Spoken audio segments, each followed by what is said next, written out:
முதல் வாசகம் ஏசாயா ஆகமம் அதிகாரம் 35 திருவசனங்கள் 4 முதல் 7 வரை.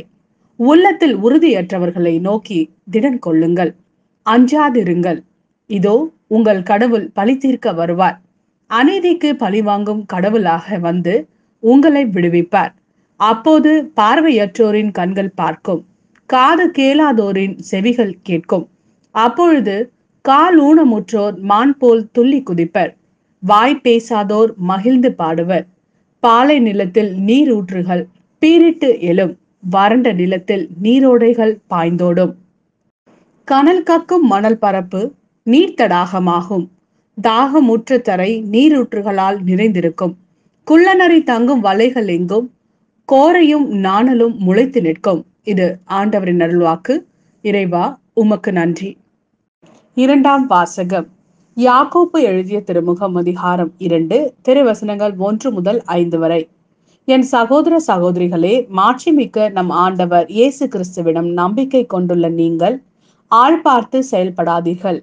பொன் மோதிரமும் பளபளப்பான ஆடையும் அணிந்த ஒருவரும் அழுக்கு கந்தை அணிந்த ஏழை ஒருவரும் உங்கள் தொழுகை கூடத்தினுள் வருகிறார்கள் என வைத்துக் கொள்வோம்.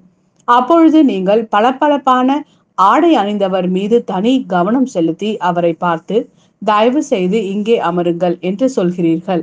ஏழையிடமோ அங்கே போய் நில் என்றோ அல்லது என் கால் பக்கம் தரையில் உட்கார் என்றோ சொல்கிறீர்கள். இவ்வாறு உங்களுக்குள்ளே வேறுபாடு காட்டி தீய எண்ணத்தோடு மதிப்பிடுகிறீர்கள் அல்லவா?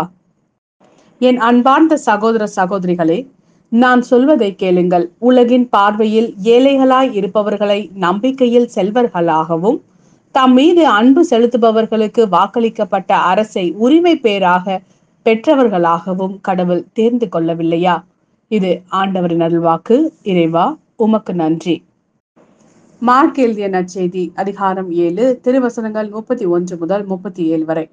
மீண்டும் இயேசு தீர் பகுதியை விட்டு சீதோன் வழியாக சென்று தெக்கப்பொலி பகுதி நடுவே வந்து கலிலேய கடலை அடைந்தார். காது கேளாதவரும் திக்கி பேசுபவருமான ஒருவரை சிலர் அவரிடம் கொண்டு வந்து அவர் மீது கை வைத்து குணமாக்குமாறு அவரை வேண்டிக் கொண்டனர். இயேசு அவரை கூட்டத்திலிருந்து தனியே அழைத்து சென்று தம் விரல்களை அவர் காதுகளில் இட்டு உமிழ்நீரால் அவர் நாவை தொட்டார்.